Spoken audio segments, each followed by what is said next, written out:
যে ব্যক্তি আল্লাহর দেয়া বিধান মিরাস সম্পত্তি, আল্লাহর রাসূল ও আল্লাহর দেয়া বিধান এই মিরাসের সম্পত্তি থেকে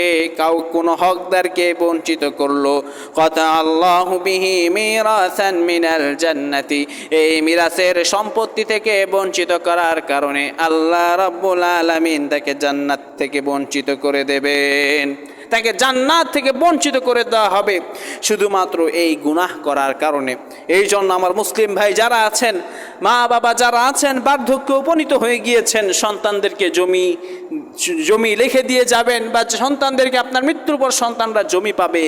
এমন যেন না হয় যে অন্যান্য মিরাসের হকদার যারা আত্মীয় স্বজন আছে তাদেরকে আপনি মিরাসের সম্পদ থেকে বঞ্চিত করে অন্য কাউকে লিখে দিলেন, বা একজনকে লিখে দিলেন, বাকিদেরকে বঞ্চিত করলেন, এমন যেন না হয়। যদি এমনটা করেন তাহলে আখিরাতে আপনাকে বাঁচানোর মতো কেউ থাকবে